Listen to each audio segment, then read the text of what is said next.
आपने अपनी ज़िंदगी में एटम बम और न्यूक्लियर पावर प्लांट्स के बारे में ज़रूर सुना होगा, लेकिन क्या आप जानते हैं कि ये सफ़र कैसा था? अगर नहीं तो चलिए जानते हैं आज की इस एजुकेशनल वीडियो में।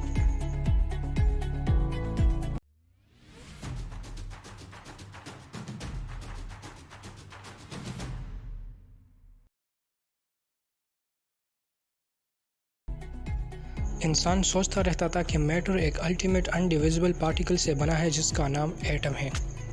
लेकिन 1900 के साइंटिफिक रिवॉल्यूशन के बाद हमें मालूम हुआ कि एटम डिविजिबल है, और ये कि एटम ना सिर्फ डिविजिबल है बल्कि एटम रैंडमली डिके होकर एनर्जी रिलीज़ करता है। कुछ साइंटिस्ट इस न्यूक्लियर एनर्जी को फॉसिल फ्यूल्स के ख़त्म होने के बाद इस्तेमाल करने के बारे में सोचने लगे।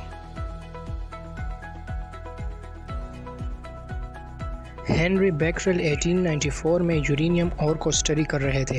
यूरेनियम और फॉस्फोरेसेंस के लिए मशहूर था, मतलब कि वो सनलाइट की एनर्जी ऑब्जर्व करके उसे दूसरी स्पेक्ट्रम में रिलीज़ करता था। उन्होंने यूरेनियम को फोटोग्राफिक फिल्म में फ्रेप करके सनलाइट में एक्सपोज किया। यूरेनियम ने फिल्म पर रेज इमिट की और ये एक्सपेक्टेशन के मुताबिक था। ये एक्सपेरिमेंट्स के दौरान एक दिन बेकरेल एक्सपेरिमेंट करने के लिए जब आया तो पेरिस का मौसम ख़राब था। बेकरेल ने उसी तरह यूरेनियम को फिल्म में लपेट कर दराज में रख दिया और कुछ दिन उसे वहीं रहने दिया। कुछ दिन बाद जब उसने यूरेनियम और को उसी फिल्म से निकाला तो देखा कि फिल्म पर उसके रेजेस के निशान मौजूद थे।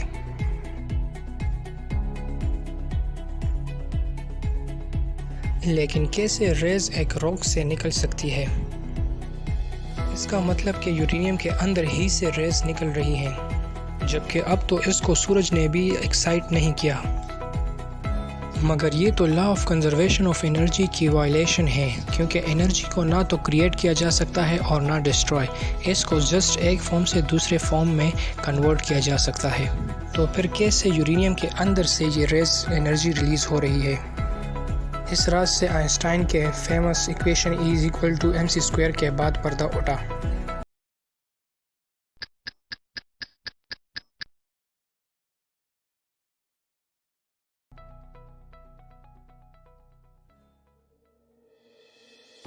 Anyone who expects a source of power from transformation of these atoms is talking moonshine.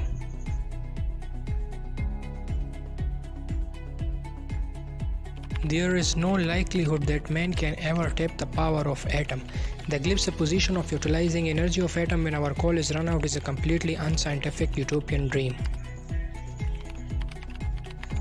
There is not a slightest indication that nuclear energy will ever be obtainable. It would mean that atom would have to be shattered at will. ये एक महज ख्याली पुलाव है, लेकिन उनकी इस opinion की कुछ ख़ास वजूहात भी थी। उस वक्त तक हमें एटम के बारे में सिर्फ ये बातें मालूम थी।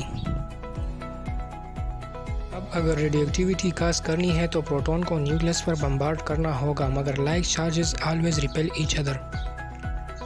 फिर भी अगर आप किसी भी तरीके से प्रोटॉन को न्यूक्लियस में स्टिक करने में कामयाब हो गए तो भी कुछ ज़्यादा फ़ायदा नहीं होगा।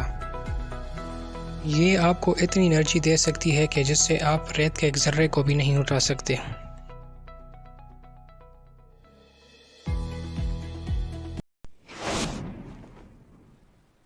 न्यूट्रॉन को जेम्स चैडविक ने डिस्कवर किया और ये न्यूक्लियस के अंदर बिना किसी भी डिफ्लेक्शन के जा सकता है।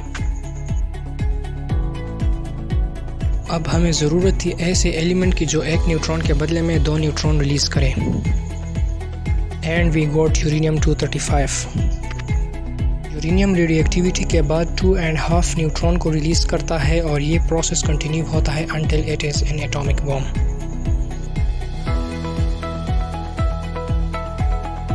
मगर कुछ साइंटिस्ट तो इसको सोर्स ऑफ यूजफुल एनर्जी के लिए यूज़ करना चाहते थे।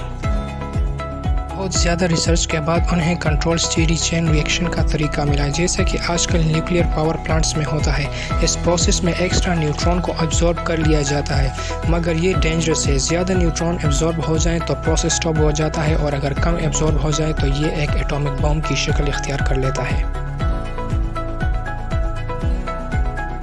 हम कह सकते हैं कि हमारी स्टोरी का हीरो या फिर विलन न्यूट्रॉन है।